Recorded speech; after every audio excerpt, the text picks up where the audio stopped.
Hello everyone, welcome back to my channel. That's me Khushi, and today I'm going to be sharing with you guys the ninth part of Python. So here we are, and I'm sorry because I'm a little bit irregular right these days, but I have my yearly exams or class 10th boards, so maybe a little bit irregular till 18th of May, but we're gonna cover it up soon. So let's just start with the ninth module without any further ado. So here we have regular expressions, and we're going to also cover up meta characters in this video. So make sure you watch till the end. So regular expressions are powerful for various kinds of string manipulation. They are domain-specific languages that is present as a library in most modern Python languages. In most modern programming languages, and not just Python. They are useful for two main tasks: verifying that strings match a pattern, for instance, that a string has the format of an email address. Now, as we know, there are some strings which we have to write up in a pattern. For example, we have a number which is actually written in a particular pattern, and you cannot exceed a particular digit, because, like in India, we have 10 numbers, so you cannot exceed 10 digits. Or for email address, like after you write something, you need to write gmail.com or email.in and stuffs like that. And then performing substitutions in strings, such as changing all American spelling to British ones. As we know, there is a very high difference in the American and British English. So just changing them will change many things altogether. So these domain-specific languages are highly specialized in mini programming languages. For example, SQL, which is for database manipulation. Now, if you know what is a database, so actually a database is the organization of all the data in an arranged manner so that everything is sorted out. So in SQL, like using SQL, we perform data manipulation in database, and that way it is very specialized, and that is not actually a programming. It is a very different thing altogether. The private domain specific languages are often used for specific industrial purposes. Now, for regular expressions, in Python can be accessed using the array module. So, you can just access them from the Python library, and using the array dot match or array dot the function name, you can just get them in your code. If it doesn't match, it returns an object representing the match. If not, it returns none. To avoid any confusion while working with the regular expressions, we would use raw strings as our expression. Raw strings don't escape anything, which makes use of regular expression easier. So here we have this. Now the above example checks if the pattern spam matches the string and prints match if it does. So this is what happens when we are typing our email on the websites, or if you have a username for your social media. So this is what happens. So it is. So for example, I have a username as khushi underscore ozha, which is my Instagram ID. It might be saved in some binary codes and binary numbers.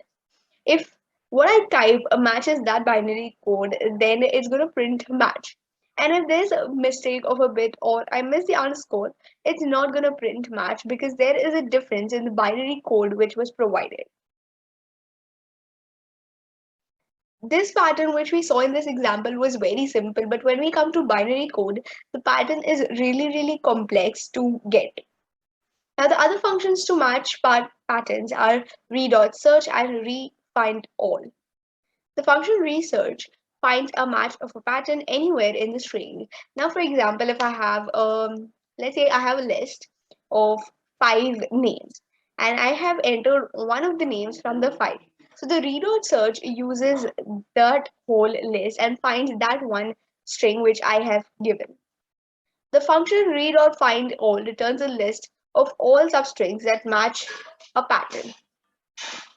In the example above, the match function did not match the pattern as it looks at the beginning of the string. The search function found a match in the string.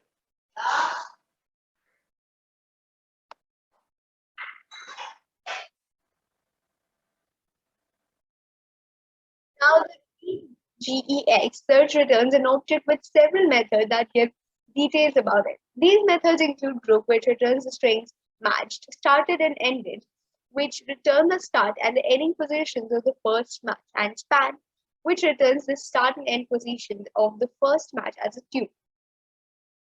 So this is how it works.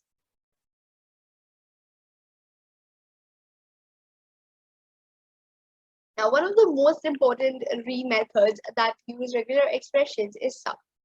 And the v.sub has pattern, REPL, string, and count. This is the syntax for v.sub.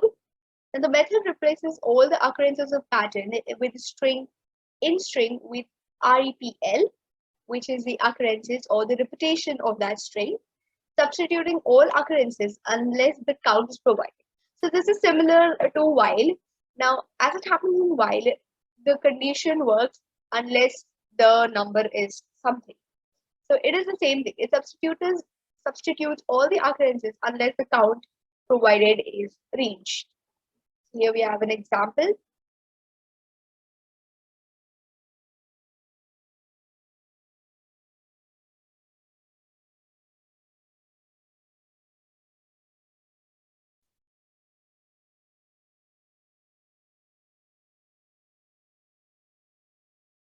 Now, next we're going to look at some simple meta characters in regular expressions, and we have more about meta characters, so stay tuned.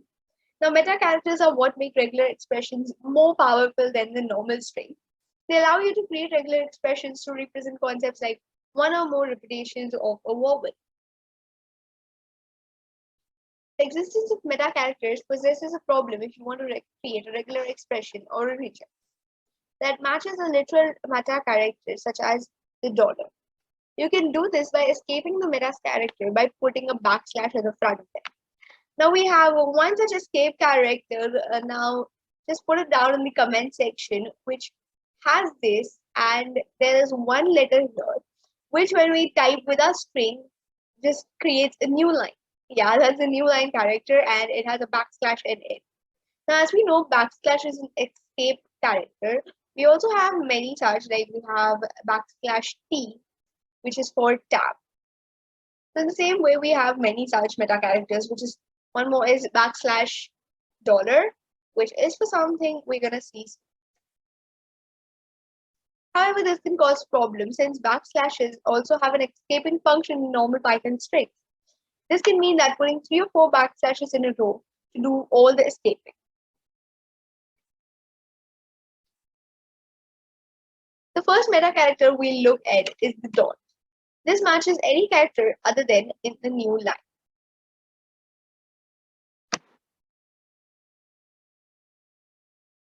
Now the next two meta characters are these two symbols. One of them is dollar and the other one is I don't know what they call it. So these match the start and end of the string respectively. So here is the example. This is the start of the string and this is the end of the string.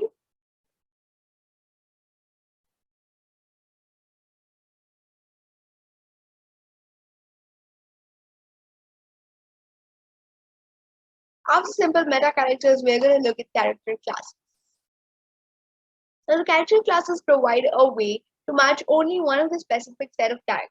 These character classes is created by putting those characters it matches inside square brackets. So this matches. Here we have gray. Here we have a word, and here we have rhythm mid. Now, in rhythm mid, we will not have, the output will be not matched because rhythm mid. We see that A, E, I, O, U, none of the above are in here. For this one, the output will be match 2, and for this one, it will be match 1.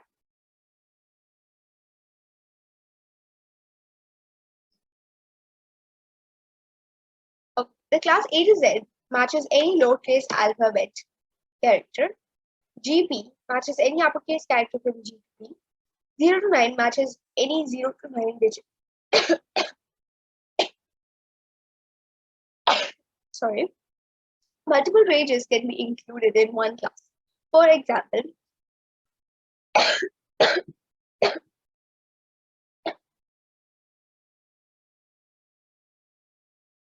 For example, A to Z in caps and A to Z in lowercase.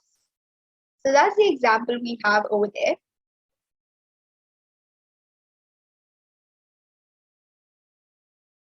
The pattern in the example above matches strings that contain two alphabetic uppercase letters followed by a digit.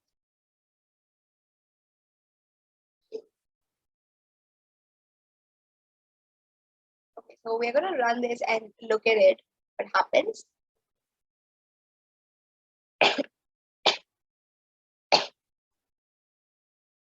We have match 1 and we do not have match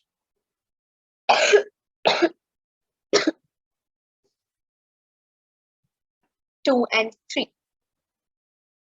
That's how it works. Now placing this symbol at start of the character causes to invert it. This causes to match any character other than the ones included. Other meta characters such as the dollar, dot, comma have no meaning within character classes. The meta characters has no meaning unless it is first character in the class.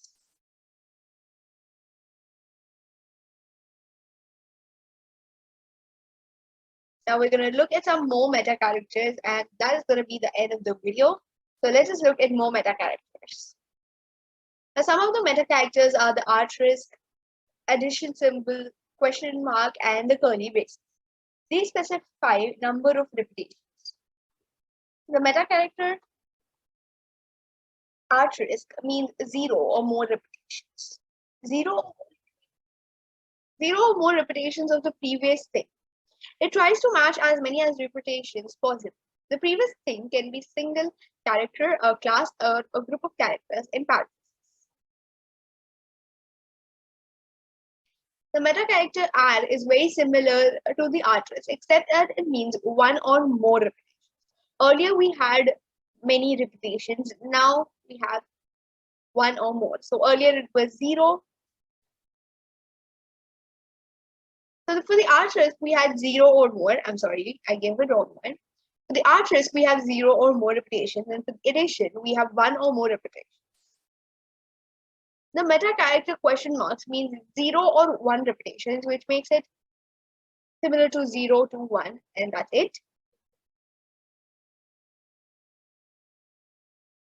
The curly braces can be used to represent the numbers of repetitions between two numbers. Now, between x and y repetitions of something, hence 0 to 1 is the same thing as question mark, meta character. So yeah, guys, that's it for today's video. If you like the video, just like, share, subscribe, comment down below, and press the notification bell.